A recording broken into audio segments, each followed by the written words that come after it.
बंटवारा होता टे कितना सुंदर भाव में अपना पति से उनका औरत एगो बात कहली का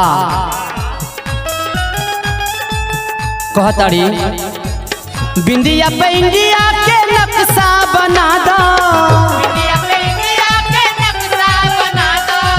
बिंदिया पे इंडिया के नक्शा बना दो अम्बेडकर विचार वाला हमारा नथिया हो हमारा नथिया पर लिख दो जय भीम बहुजन के प्यार वाला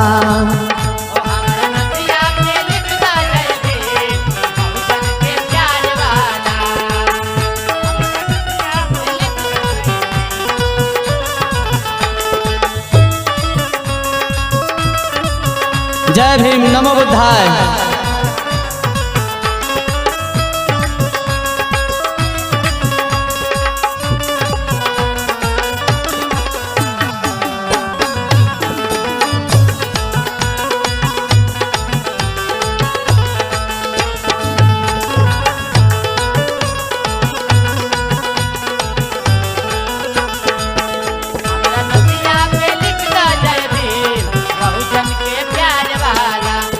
समझावत अड़ी अपना पति के एगो और बात कहली का मुनन भैया कहताड़ी चूड़िया पे लिख गौतम बुद्ध के विश्वास हो कंगना के आरी आरी संत रविदास हो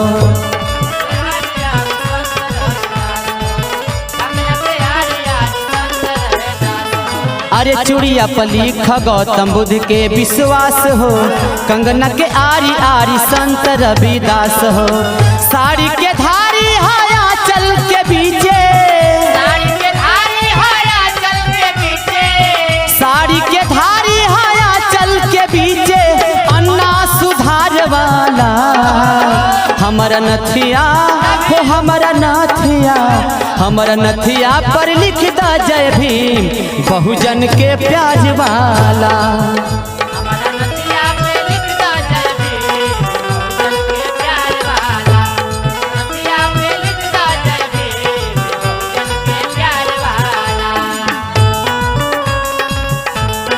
क्या बात है।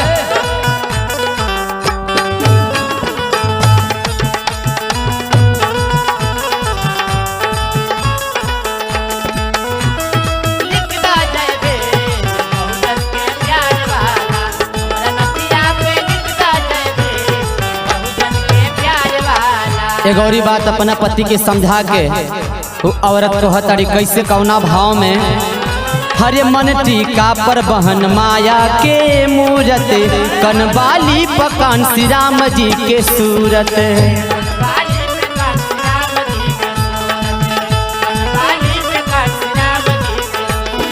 अरे मन टीका पर बहन माया के मूरत कनवाली पकान श्री राम जी के सूरत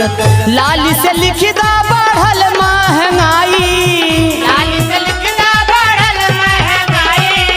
लाली से लिखदा बढ़ल महंगाई से नुरा सिंगार वाला हमारा नथिया हो हमारा नथिया पर लिख दा जय भीम बहुजन के प्यार वाला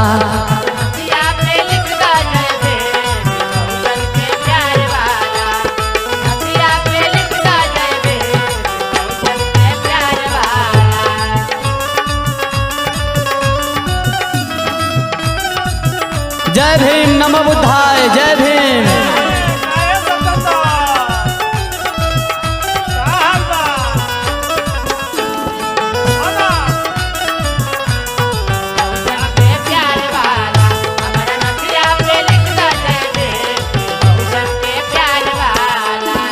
आखिरी लाइन में औरत अपना पति से कह ताड़ी कि देखा ताड़ी है तांता लगल बा बाबा के जयंती मनावे खातिर के कृष्णा अलगर्जी कवि जी दयाल मौर्य जी ब्रजभूषण कवि जी अमर भैया अनिरुद्ध भैया मुन्नन भैया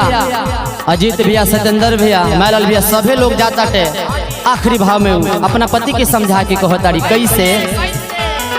आर्य मेहदी से लिख सैया बामन बोसराम हो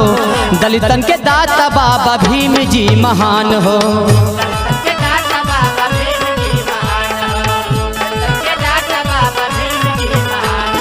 अरे मेहदी से लिख सैया बामन गो श्याम गो, दलितन के दाता बाबा भीम जी मघान गो। कृष्णा अलगर जी प्रीतम प्यारे जी सैया, कृष्णा अलगर जी प्रीतम प्यारे जी सैया, हीरा के हार वाला हमारा नथिया, वो हमारा नथिया, हमारा नथिया पर लिखदा जय भीम बहुजन के प्यार वाला। वो हमारा नथिया पर लिखदा जय भीम बहुजन के प्यार वाला, हमारा नथिया पर लिखदा जय भीम बहुजन के प्यार वाला, हमारा नथिया पर लिखदा जय भीम बहुजन के प्यार वाला।